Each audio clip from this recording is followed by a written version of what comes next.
Hi everyone, Sherman Chin here, and today I'm going to talk about the hyperthreading that is removed on the Intel Lunar Lake SoC, or the system on chip, which is the microprocessor that's coming out at the end of the year. So we're gonna look at this Tech Quickies YouTube channel where he talks about hyperthreading.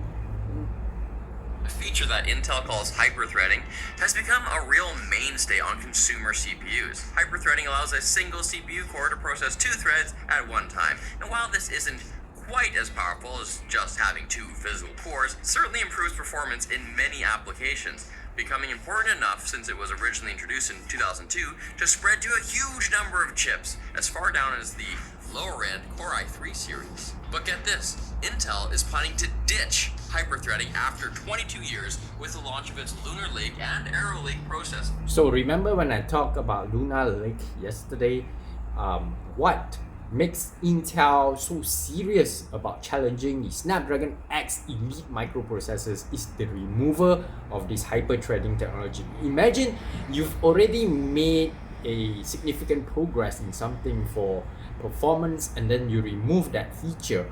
Now a lot of people think that is a disadvantage, but over here it's an advantage because hyperthreading takes up a lot of power. So by removing it, it will be able to compete in terms of battery life, which you can see right now. A lot of people are talking, saying good things about the Snapdragon X Elite because of the long battery life. So Intel is going to remove it, yet still maintain its really superb battery life. How it's going to do that? Well, I think this guy is going to explain it here, and then I'm going to explain it in more detail as well. To solve this power problem without losing that magic hyperthreading performance. We'll give you the answer right after we thank Delete Me. Online privacy isn't Okay, just personal. so let's just skip forward a bit. Okay. From online databases. From kids to adults, everyone stays safe from unwanted exposure. Let's see this is going to skip to about Processing muscle as P cores. Intel says it's much more efficient to run extra threads on those E cores instead of using hyperthreading on P cores. With the way the operating system schedules threads, it doesn't invoke hyperthreading until all cores, both P and E, have been populated in order to maximize power efficiency. Intel says that by foregoing... Okay, so what he's trying to say here is that on the Intel chip, right, there are P cores and E cores for Lunar Lake, and P cores are actually performance cores, while E cores are efficiency cores. So like their name suggests, efficiency cores are used to make sure that there is less power consumption, there is less heat generated, but they are not as powerful. So performance cores is used when you need high performance, where there's heat generated, there is more power consumption. So after that, then there will be hyperthreading. But right now, they are going to remove hyperthreading because they believe, Intel believes, that with their P cores and E core separations, especially with the TSMC architecture that they are using, TSMC is the Taiwanese company that's going to make their new Intel Lunar Lake chips, they will be able to make it a more power efficient and still perform well even without hyperthreading.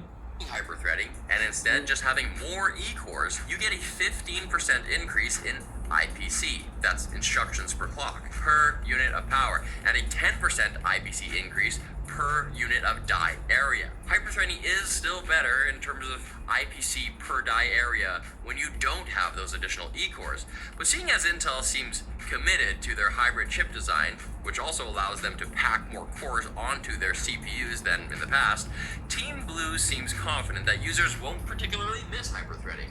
So if you guys don't know what hyperthreading is, basically a thread is a series of instructions. So it's like a highway, while hyper or multi-threading allows multiple highways to carry those instructions. And if you think about it, it's the same thing when you add more cores as well. So when you add more cores, it's able to process more instructions at the same time, what they call in parallel, Remember right? that the feature was originally designed for a CPU that had just one core. Intel's benchmarks back this idea up, with Lunar Lake beating the previous gen Meteor Lake chips fairly comfortably, despite consuming a similar amount of power. Of course, we'll have to wait and see what independent benchmarks say once the chips actually hit the market, but the focus on efficiency isn't surprising, considering Intel is trying to stay ahead of the ARM-based offerings from both Apple and Qualcomm, which are touting power. So there you go. I think that summarizes it really well. Intel should not be out of the race because they are coming back with the Intel Lunar Lake processors at the end of 2024 that uses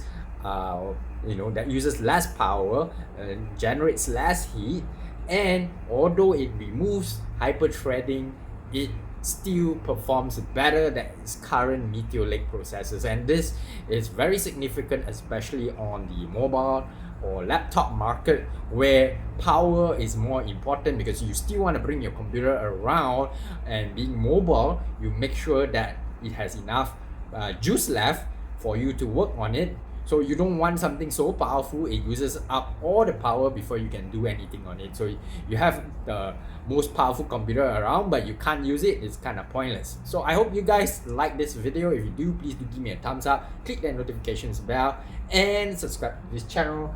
And I'll tell you about this Kaiser Beyond before I go. This knife here is a really useful knife that's really nice on display. As you can see here, you can get it from Thomas Tools at 5% off with my discount code ShermanChin or using the link down below. Okay guys, I'll see you guys in the next one. Take care now. See you. Bye.